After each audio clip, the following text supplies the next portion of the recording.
What is up, guys? Welcome back to the channel and welcome back to another Final Fantasy VII Rebirth video. There's been a new interview that has been released on Famitsu's website with Nomura Kitase, and it's got plenty of new Final Fantasy VII Rebirth news, which includes a narrowing down of the release date. It also gives us some more information on the Final Fantasy VII 25th anniversary trailer. It talks about Zack and his involvement in Final Fantasy VII Rebirth. There's also some really interesting quotes regarding Crisis Core, which we'll get into as well. I feel there's also a little hint that he's confirmed there will be an open world in Part 2, which I didn't think we would be. So that is very, very minimal.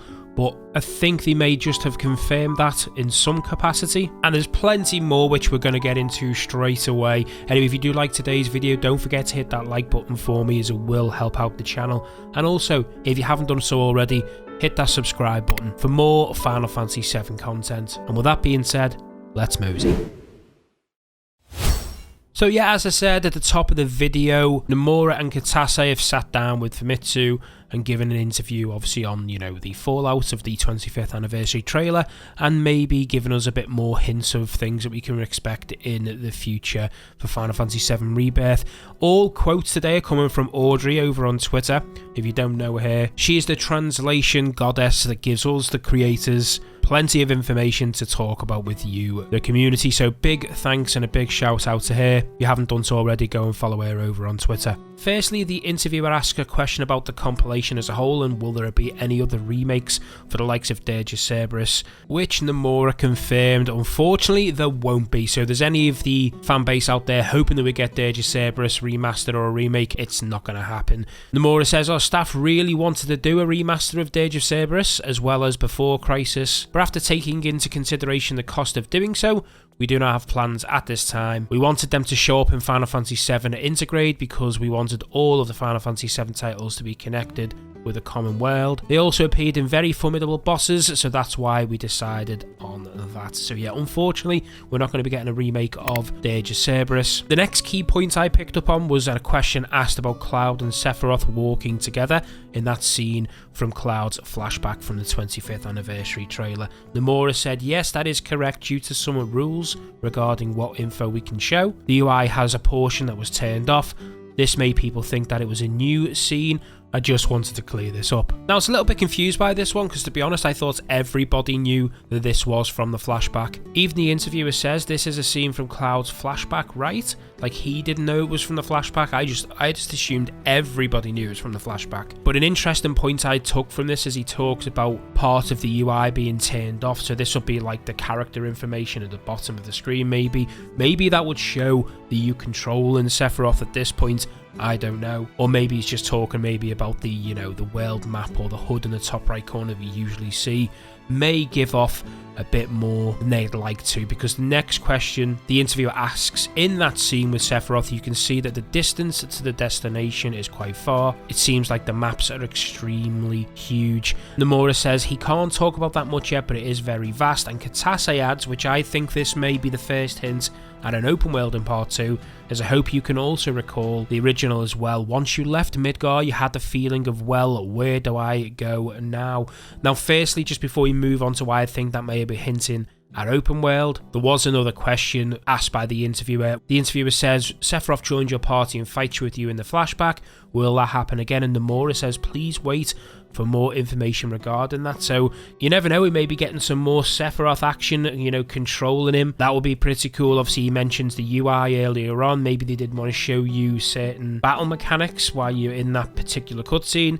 We don't know, but we can only assume that they may be little tiny hints that we're going to get more Sephiroth gameplay, which I think the majority of the fan base would be extremely excited about. But yeah, as I say, Kitase's comment about when you had the feeling in the original, well, where to go now, that suggests to me open world, because if we're going to get that same feeling once we leave Midgar, or maybe leave Karn, because I've got a feeling it may start with the flashback, then to me that screams open world. You're going to be able to move around freely in the Midgar Wastelands area. Nomura talks about being very fast. I've got a feeling this is going to be open world straight off the bat. Now, I may be looking a bit too much into it, but I just get the feeling, obviously with them comments, that if they're trying to give us that feeling from the original, the only way they can do that is by giving us free roam of the open world. So let me know what you think about that in the comments down below, because I personally thought they were going to wait till part 3 before we got the open world, because I feel part 2 is going to go up to the North Crater. That's the moment, obviously, you know, not long after it you get the high wind, and then it becomes open world. That's what I thought part 3 was going to be, completely about just the open world experience, taking full advantage of obviously Unreal Engine 5. But yeah, you know, let me know in the comments if you think we may be getting some type of open world in part 2. Anyway, moving on, in the trailer we also see Zack carrying Cloud on his shoulders as they're making their way back to Midgar. Nomura says, yes, we hope that Final Fantasy VII Rebirth will give you that feeling of opening up to the journey. Zack is a key character in this, so please look forward to it. Another indication that Zack is going to be front and center of Final Fantasy VII Rebirth. I really do hope it is implemented similar to the way Laguna was in Final Fantasy VIII, where you just switch from each character and you get a full experience of them. It is sounding like we're going to, but yeah, Nomura is hinting again for us to look forward to it. The interviewer asks, well, you mentioned there were 3 parts, where exactly will Final Fantasy VII Rebirth cover? And Nomura kind of glosses over it by suggesting, we've not announced until recently how many parts this story will be, but we were actually considering whether to do it in 2 or 3 parts. The interviewer says 2 or 3 parts. Since Final Fantasy VII Remake only covered Midgar, it left us with the impression there were maybe 3 or even 4 parts. The original game was only on 3 discs. Nomura stated, we started planning for 3 parts in mind, but there were times when Kitase suggested we could actually divide it into 2 parts. Kitase interjected and said it was one of the ideas I had among many different ideas that we were tossing around. When we were planning for Final Fantasy VII Remake, it was too difficult to see exactly how much manpower it would take, but after completing Final Fantasy VII Remake, we had a much better picture of how much manpower and what type of schedule it would require. That's why I had thought they might be able to reach at the ending within the next installment. Nomura finished with, at the moment we do not plan to have any more than the trilogy. However, since Final Fantasy VII Remake only took place in Midgar, people might be worried that the remaining 2 installments will have too much content and we might have to omit something. Rest assured that we will not condense these things, as each installment has a lot to offer. So firstly, that's a lot of information to take in, but the thought of only being 2 parts is kind of crazy to me. There is so much going on in this game. I remember back in the day suggesting I would literally love 4, 5 parts, and when they mentioned 3, you know, I think, you know, it is enough, but the thought of them only doing 2, wow. I don't know if it's a translation thing, but with the comment from Nomura saying at the moment we do not plan to do more than a trilogy, suggests that they may be open to making more content depending on how well the trilogy goes. I don't know, maybe they may bring us more. Anyway, moving on to the final question, which is a big hint that we will get this in December 2023, is the interviewer asked, the game will be released next year in the winter, so that is very soon. It will only be about a year and a half away, and before that we will also have Crisis Core, Reunion and Ever Crisis. There are also Final Fantasy VII First Soldier, which is already available. Nomura says, yes, that's right, I did not want fans to just wait patiently for Final Fantasy VII Part 3, so we wanted to allow our fans to continue enjoying the Final Fantasy VII and connect them to the trilogy. Our staff are doing their best, so we really hope that we can look forward to the game.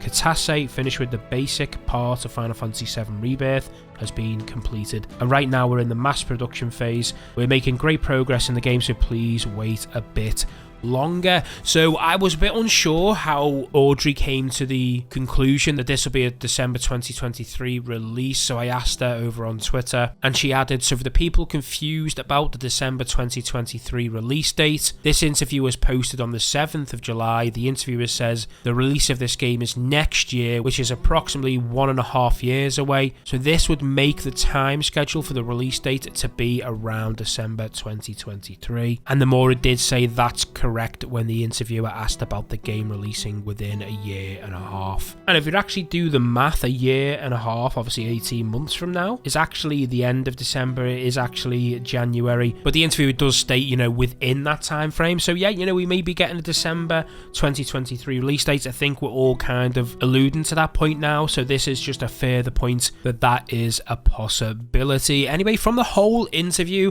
I get the impression with every answer to every question that Nomura and Kitase are strongly pushing the agenda of obviously all these releases being linked and synergizing together. I think the Crisis Core reunion is going to give us a lot of information regarding Rebirth, especially at the end. You know, we're used to these trailers now at the end of the games to give us a sneak peek of what we can expect. And I think for anyone that's not actually thinking of buying Crisis Core and is still planning on playing Rebirth, I think you're going to miss out. I think you do need to get all these particular games. It is a marketing ploy to obviously make you buy them all. I think they're all going to hugely cross over, and for you to get full experience, you're going to have to get them all. Just get that from the interview as a whole. Let me know down in the comments what you feel. Let's have a discussion about all this new information that we've got today. And as always, if you have lasted this long and you are still watching this video, please hit that like button. It'll only take you a couple of seconds, and subscribe for more Final Fantasy VII related content. And yeah, that's the video.